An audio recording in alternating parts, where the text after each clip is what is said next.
നിങ്ങൾക്കറിയോ ഈ നടുവിന്ന് കാലിലോട്ട് ഉള്ള തരിപ്പ്, കടച്ചിൽ, വേദന, അതിൻ്റെ കാരണങ്ങൾ എന്താ നോക്കാം. നമ്മൾ പല കാരണങ്ങളും കണ്ടിട്ടുണ്ട്. അതിലേറ്റവും കോമൺ ആയിട്ട് നമ്മൾ പറയുന്നതാണ് ഷിയാറ്റിക്ക. എന്താണ് ഷിയാറ്റിക്ക? അതൊരു നെർവാണ്, ഒരു ഞരമ്പാണ്. നമ്മളെ കാലിൻ്റെ ബാക്കിലൂടെ പോകുന്ന 2-3 റൂട്ടുകൾ, അതായത് ഇങ്ങനെ 2-3 നെർവ്സ് കൂടിയിട്ട് വരുന്ന സിംഗിൾ നെർവാണ് ഷിയാറ്റിക് നെർവ് എന്ന് പറയുന്നത്. അത് സാധാരണഗതിയിൽ എങ്ങനെയാണ് അതിന് ഷിയാറ്റിക്ക, അതിൻ്റെ ഒരു ഇൻഫ്ലമേഷൻ ഉണ്ടാകുമ്പോഴാണ് ഷിയാറ്റിക്ക എന്ന് പറയുന്നത്. അത് കാലിലോട്ട് കടച്ചിലായിട്ട് വരും. അതെങ്ങനെയാണ്, എന്തുകൊണ്ടാണെന്നൊക്കെ നമുക്ക് അതിനെക്കുറിച്ച് ഡിസ്കസ് ചെയ്യാം. അതിന് വേണ്ട വ്യായാമങ്ങളെക്കുറിച്ച് നമുക്ക് പറയാം. ഈ ഷിയാറ്റിക്ക എന്ന് പറയുന്നത് യൂഷ്വലി അത് വരാൻ കാരണം പല കാരണം. ഒന്ന് ലംബാർ സ്പോണ്ടിലോസിസ്, അതായത് തേയ്മാനം കാരണം. പ്രായമായുള്ളവർക്ക് ഷിയാറ്റിക്ക കാരണം കൂടുതൽ ഡിസ്ക് തേയ്മാനം അല്ലെങ്കിൽ സ്പൈൻ തേയ്മാനം കൊണ്ട് അവിടെയുള്ള ഡീജനറേഷൻ കൊണ്ടെല്ലാം കാലിലെ ഞരമ്പിലോട്ടുള്ള ബ്ലോക്ക് ആകുമ്പോൾ ഷിയാറ്റിക്ക വരാം. രണ്ടാമത്തെ ഒരു കാരണം ഡിസ്ക്, പ്രത്യേകിച്ചും ഈ അധികം പ്രായമില്ലാത്തവരിൽ വരുന്ന ഒന്നാണ് ഡിസ്ക് തള്ളൽ അല്ലെങ്കിൽ ഡിസ്ക് ബൾജ് എന്നൊക്കെ പറയും. ഇത് സാധാരണ രീതിയിൽ ഡിസ്ക് തള്ളുന്നത് എപ്പോഴാണ്? ചിലവർക്ക് എന്തെങ്കിലും വീഴ്ച പറ്റിയുണ്ടായിരിക്കാം. ചിലപ്പോൾ എന്തെങ്കിലും വെയിറ്റ് എടുക്കുക, നമ്മൾ കുനിഞ്ഞുകൊണ്ട് നല്ല വെയിറ്റ് പൊക്കി, അല്ലെങ്കിൽ എന്തെങ്കിലും കുനിഞ്ഞുകൊണ്ട് എന്തെങ്കിലും മാറ്റി വെച്ചു. ഇതിൽ മിക്കതിലും ഹിസ്റ്ററി ഉണ്ടാവുക ഒന്നുകിൽ ചാടുക അല്ലെങ്കിൽ കുനിയുക, ഇങ്ങനെ ചെയ്യുമ്പോഴാണ് നമ്മൾ ഈ ഷിയാറ്റിക് ഡിസ്കിലെ മുമ്പോട്ട് അധികം ബെൻഡ് ആകുമ്പോൾ അവിടെ ഡിസ്ക് എന്ന് വെച്ചാൽ നമ്മൾ 2 നട്ടലിൻ്റെ അടിയിൽ ഉള്ളൊരു കുഷനാണ്. നമുക്ക് ഓരോ നട്ടലുകളുണ്ട്. ഈ നട്ടലിൻ്റെ അടിയിലുള്ളൊരു കുഷനാണ് ഡിസ്ക് എന്ന് പറയുന്നത്. ഓരോ ഏരിയയിൽ ഓരോ കുഷൻസ് പോലെ. ഇത് ഈ തള്ളുന്ന രീതിയാണിതാ ഇവിടെ ഡിസ്ക് പ്രൊലാപ്സ് എന്നൊക്കെ പറയും, ഡിസ്ക് ബൾജ് എന്നൊക്കെ പറയും. പല ഐറ്റം ഉണ്ട്. ഡിസ്ക് ബൾജ് എന്ന് വെച്ചാൽ ഇങ്ങനെ തള്ളി നിൽക്കുക. പല സ്ഥലത്തും ബൾജ് ചെയ്യാം. ഇത് ബാക്കിൽ പോസ്റ്റീരിയർ ബൾജ് ചെയ്യാം, പോസ്റ്റീരിയർ ലാറ്ററൽ ബൾജ് ചെയ്യാം, ആൻറ്റീരിയർ ബൾജ് ചെയ്യാം.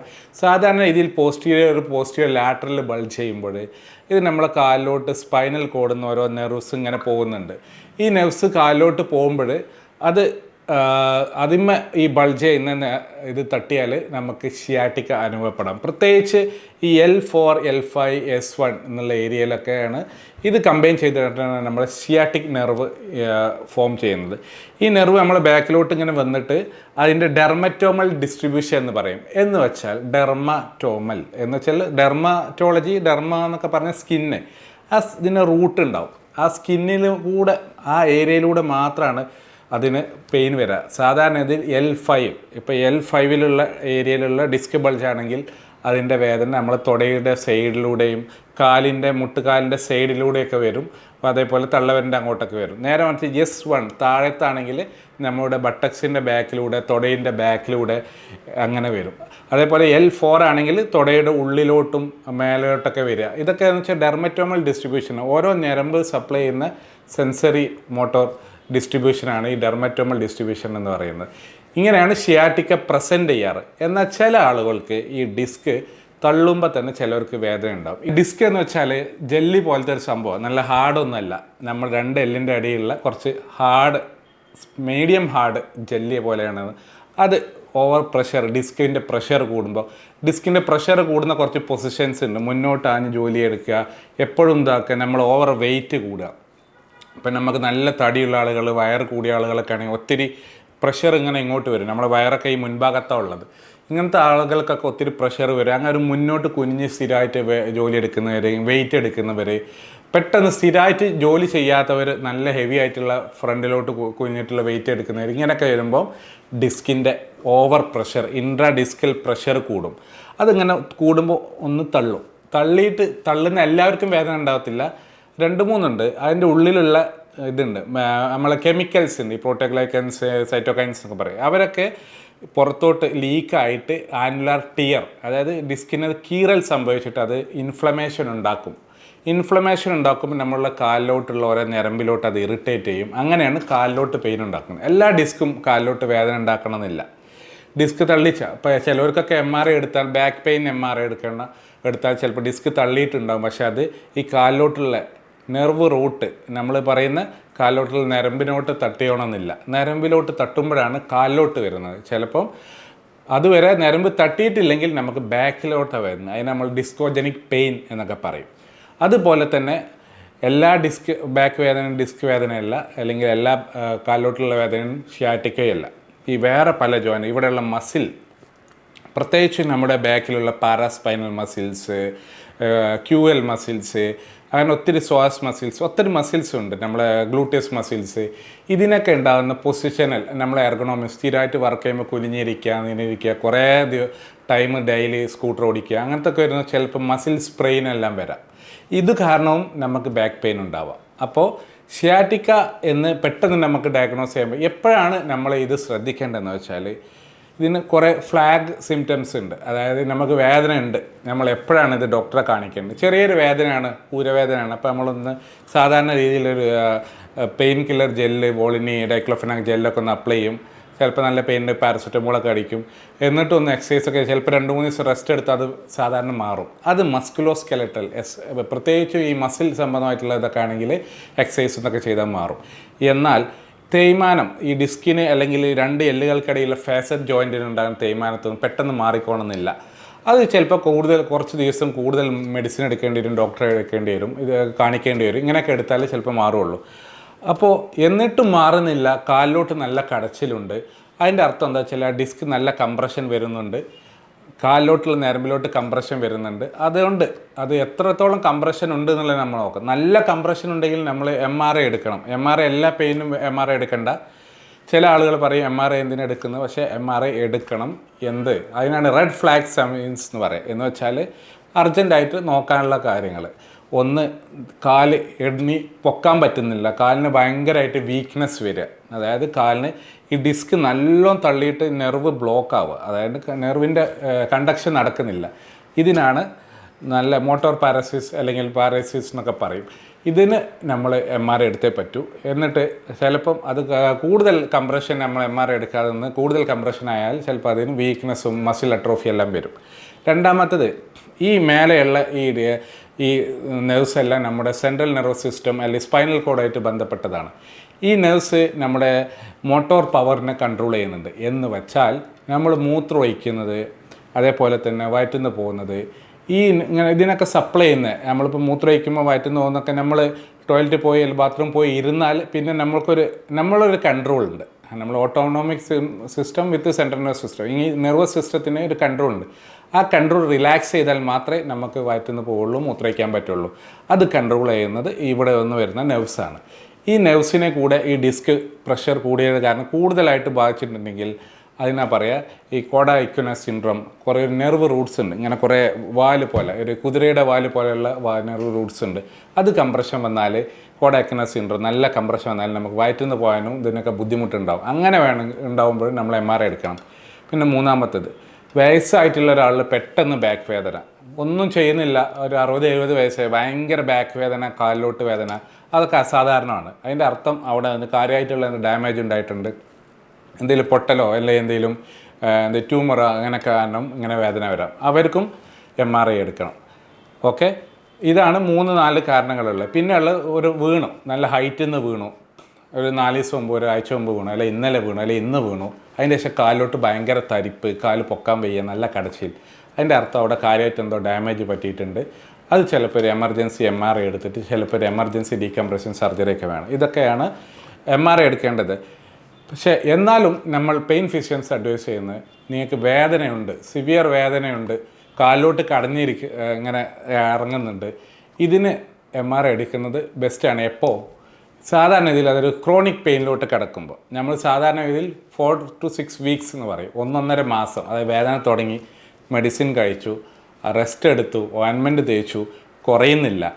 എന്നിട്ട് അതിൻ്റെ ശേഷം നമ്മൾ ഫിസിയോതെറാപ്പി ചെയ്തു, എന്നിട്ടും കുറയുന്നില്ല, വീണ്ടും മെഡിസിൻ ഡോസ് കൂട്ടി വെക്കും, എന്നിട്ടും കുറയുന്നില്ലെങ്കിൽ നമ്മൾ MRI എടുത്തേ പറ്റുള്ളൂ. ദാറ്റ് മീൻസ് അതിൻ്റെ അർത്ഥം എന്താണെന്ന് വെച്ചാൽ അവിടെ കാര്യമായിട്ട് എന്തോ ഡിസ്ക് അല്ലെങ്കിൽ വേറെ എന്തോ ഇഷ്യൂസ് നമ്മളെ കാലിലോട്ടുള്ള ഞരമ്പ് ബ്ലോക്ക് ചെയ്യുന്നുണ്ട്. അപ്പോൾ MRI എടുക്കണം. അത് പിന്നെ വെയിറ്റ് ചെയ്യരുത്, ഒത്തിരി കാലം വെയിറ്റ് ചെയ്യരുത്. കാരണം അത് കൂടുതൽ കാലം അത് റാഡിക്കുലോപ്പതി, അതായത് ഈ റാഡിക്കിൾസ്, നമ്മൾ ഓരോ ഞരമ്പിലോട്ട് പോകുന്ന ഏരിയയാണ് റാഡിക്കിൾസ് എന്ന് പറയുക. അത് റാഡിക്കുലോപ്പതി, അതിൻ്റെ കൂടുതൽ ഡാമേജ് ഉണ്ടായാൽ നമ്മളെ മസിലിനെല്ലാം വീക്ക്നെസ് എല്ലാം വരും. പിന്നെ അത് കുറേ കാലം ഫിസിയോതെറാപ്പി എടുക്കേണ്ടി വരും. അപ്പോൾ ഇതാണ് ഇതിൻ്റെ എപ്പോഴാണ് MRI എടുക്കേണ്ടതെന്നുള്ള കാര്യം. യൂഷ്വലി എക്സ്റേ നമ്മൾ ഡോക്ടേഴ്സ് എല്ലാം ഫസ്റ്റ് സജസ്റ്റ് ചെയ്യാറുണ്ട്. പക്ഷേ എക്സ്റേയുടെ കാര്യത്തിൽ നമ്മൾ വരുന്നത്, പ്രത്യേകിച്ചും പ്രായമുള്ളവർക്ക് എക്സ്റേ എടുക്കുമ്പോൾ നമ്മൾ ശ്രദ്ധിക്കേണ്ടത് അവർക്ക് എന്തെങ്കിലും അകൽച്ച ഉണ്ടോ, എല്ലുകൾ തമ്മിൽ പൊട്ടിയിട്ടുണ്ടോ, തേയ്മാനം കൊണ്ട് എന്തെങ്കിലും പൊസിഷൻ മാറിയിട്ടുണ്ടോ, ലിസ്തസിസ് എന്ന് പറയും. 2 നട്ടെല്ലുകൾ ഒന്ന് പൊസിഷൻ മാറിയിട്ട് അത് കാലിലോട്ടുള്ള ഞരമ്പ് അല്ലെങ്കിൽ സ്പൈനൽ കോഡുമ്പോൾ കംപ്രസ് ചെയ്യുമ്പോൾ ലിസ്തസിസ് ആൻഡ് സ്റ്റിനോസിസ് എന്ന് പറയും. അത് യൂഷ്വലി അതിലും നമുക്ക് എമർജൻസി ആയിട്ട് എന്തെങ്കിലും ചെയ്യേണ്ടി വരും. ചിലപ്പോൾ ഇഞ്ചക്ഷൻസ് ആയിട്ടും അല്ലെങ്കിൽ നല്ല മെഡിസിൻ ആയിട്ടും കണ്ടിന്യൂസ് ഫിസിയോതെറാപ്പി ആയിട്ടൊക്കെ ചെയ്യണം. കാരണം ഈ ലിസ്തസിസ് കൂടിയാൽ അല്ലെങ്കിൽ ഈ എല്ലുകൾ തമ്മിലുള്ള അകൽച്ച കുറഞ്ഞു വന്നിട്ട് അല്ലെങ്കിൽ നല്ല ഡിസ്ക് ബൾജ് കുറഞ്ഞു വന്നിട്ടുണ്ട്, ഈ 3-4 കാരണങ്ങൾ നമ്മുടെ സ്പൈനൽ കനാൽ സ്റ്റിനോസിസ് ഉണ്ടാക്കും. എന്ന് വെച്ചാൽ നമ്മൾ ഈ നട്ടലിൻ്റെ ഉള്ളിലൂടെ നമ്മളെ സ്പൈനൽ കോഡ് പോകുന്നുണ്ട്. ഈ സ്പൈനൽ കോഡാണ് നമ്മളെ തലയിലോട്ടുള്ള റൂട്ട് കണക്ഷനാക്കി മാറ്റുന്നത്. നമ്മൾ ഫാൻ ഇടുമ്പം അല്ലെങ്കിൽ സ്വിച്ച് ഇടുമ്പം ഫാൻ കറങ്ങുന്ന പോലെ, ലൈറ്റ് കത്തുന്ന പോലെ ഇവിടുന്ന് ഒരു സ്വിച്ച് ഇട്ടാൽ അത് ആ വയറിങ് ആയിട്ട് നമ്മൾ വരുന്നത് സ്പൈനൽ കോഡാണ്. അപ്പോൾ ആ സ്പൈനൽ കോഡിൽ കംപ്രഷൻ വരും. ചിലപ്പോൾ ഡിസ്ക് നല്ലോണം ബാക്കിലോട്ട് തള്ളിയാൽ അല്ലെങ്കിൽ ഇവിടെയുള്ള എല്ല് തേയ്മാനം വന്നിട്ട് അതിന്മേൽ തള്ളിയാൽ ഇങ്ങനെയൊക്കെ ചെയ്യുമ്പോൾ സ്പൈനൽ കോഡിൽ കംപ്രഷൻ വരും. ആ സമയത്ത് നമ്മൾ അതിനാണ് പറയുക സ്റ്റിനോസിസ് എന്ന് പറയുക. അത് നല്ല കംപ്രഷൻ, നമ്മൾ എത്ര ഗ്യാപ്പ് ഉണ്ട് നോക്കും. അതായത് സ്പൈനൽ കോഡും ആ കംപ്രഷൻ തമ്മിൽ ഇടയിൽ എന്തെങ്കിലും സ്പേസ് ഉണ്ട്, സ്പൈനൽ കനാൽ ഡയമീറ്ററിനൊക്കെ നോക്കും. അത് നല്ല ഡയമീറ്റർ കുറവാണ്, 5 mm ഉള്ളൂ, 6 mm ഉള്ളൂ, 7 mm ഉള്ളൂ, മില്ലിമീറ്റർ കണക്ക് അത്ര 1/2 സെൻറ്റിമീറ്റർ ഉള്ളവർക്കാണെങ്കിൽ അതിന് സർജറി തന്നെ വേണം. സർജറി എന്ന് വെച്ചാൽ സർജിക്കൽ ഡീകംപ്രഷൻ. എന്താണ് ആ സ്പൈനൽ കോഡ് കംപ്രഷൻ ഉണ്ടാകുന്ന അത് സർജിക്കലായിട്ട് കറക്റ്റ് ചെയ്യുക. ചിലപ്പോൾ അത് ബോണി പാർട്ടായിരിക്കാം, ചിലപ്പോൾ ഡിസ്ക് ആയിരിക്കാം, വാട്ടർ ഇറ്റ് മേ ബി, അത് കറക്റ്റ് ചെയ്യണം. അത് ചെയ്തേ പറ്റും. അത് നമ്മൾ കൂടുതൽ വെയിറ്റ് ചെയ്താൽ അത് സ്പൈനൽ കോഡ് സ്റ്റിനോസിസ് ആയിട്ട് നമുക്ക് മൂത്രയിക്കാൻ ബുദ്ധിമുട്ട്, വയറ്റുന്ന് പോകാൻ ബുദ്ധിമുട്ട്, നടക്കുമ്പോൾ മുന്നോട്ട് ആഞ്ഞിട്ട് നടക്കേണ്ടി വരും. കാരണം നേരെ നിന്നാൽ കംപ്രഷൻ വരും, കാലിലോട്ട് വീക്ക്നെസ് വരും, കാലിന് ബലക്കമ്മി വരും. ഇതൊക്കെ സ്പൈനൽ കോഡ് സ്റ്റിനോസിസിൻ്റെ, ലംബാർ കനാൽ സ്റ്റിനോസിസിൻ്റെ ലക്ഷണങ്ങളാണ്. അപ്പോൾ ഈ കാര്യങ്ങൾക്കൊക്കെ എമർജൻസി ആയിട്ട് സർജറി തന്നെ വേണം. മറ്റ് കാര്യങ്ങൾക്ക് സാധാരണ രീതിയിൽ ഷിയാറ്റിക്ക മാറുന്നില്ലെങ്കിൽ, ഷിയാറ്റിക്ക ഞാൻ പറഞ്ഞുള്ള നട്ടലിൻ്റെ ഒരു കാര്യം പ്രത്യേകിച്ച് നമ്മളെ മുട്ടുവേദന, തോൾവേദന പോലെയല്ല നട്ടലിൻ്റെ വേദന. പല ആളുകൾക്കും പല രീതിയിലാണ് അത് പ്രകടിപ്പിക്കുക. ചിലവർക്ക് ചെറിയ ഡിസ്ക് ബൾജ് ഉണ്ടാവുള്ളൂ, അവർക്ക് നല്ല വേദന ഉണ്ടാവും. എന്നാൽ ചിലവർക്ക് MRIയിലൊക്കെ നോർമലായിരിക്കും, പക്ഷേ അതിൻ്റെ ഉള്ളിൽ ആനുലാർ ടിയർ, ആ ഡിസ്കിൻ്റെ ഉള്ളിൽ ചെറിയ കീറലുണ്ടാവും. അപ്പോൾ അവർക്ക് സിവിയർ വേദന, ബാക്ക് ലോക്ക് ചെയ്യുന്ന പോലെ, കാലിന് ബലക്കറവ്, ഇങ്ങനെയൊക്കെ തോന്നും. ഇതൊക്കെ നമുക്ക് എമർജൻസി ആയിട്ട് ഒന്നും ചെയ്യണമെന്നല്ല. വീക്ക്നെസ് വരികയാണെങ്കിൽ സർജറിയൊക്കെ ചെയ്യേണ്ടി വരും. പക്ഷേ വേദന മാത്രമേ ഉള്ളൂ, തരിപ്പൊന്നും അധികം ഇല്ലെങ്കിൽ നമ്മൾ മെഡിസിനും ഫിസിയോതെറാപ്പിയും അഡ്വൈസ് ചെയ്യാറുണ്ട് പെയിൻ മെഡിസിനിൽ. ബട്ട് എന്നിട്ടും ഒരു 1-2 ആഴ്ചയായിട്ടും തീരെ കുറയുന്നില്ലെങ്കിൽ നമ്മളതിന് എപ്പിഡ്യൂറൽ ഇഞ്ചക്ഷൻ കൊടുക്കും. ഇഞ്ചക്ഷൻ എന്ന് വെച്ചാൽ നെർവ് ബ്ലോക്ക് അല്ലെങ്കിൽ റൂട്ട് ബ്ലോക്ക് എന്നൊക്കെ പറയും. നമ്മൾ ചെയ്യുന്നത് ഈ ഡിസ്ക്, ഈ തള്ളിയിരിക്കുന്ന ഡിസ്കിൻ്റെ അങ്ങോട്ട്, ഇവിടെ ഈ ഡിസ്ക് തള്ളിയ കാരണം ഈ ഞരമ്പിൻ്റെ ചുറ്റും നീർക്കെട്ട് വരും, ഇൻഫ്ലമേഷൻസ് വരും.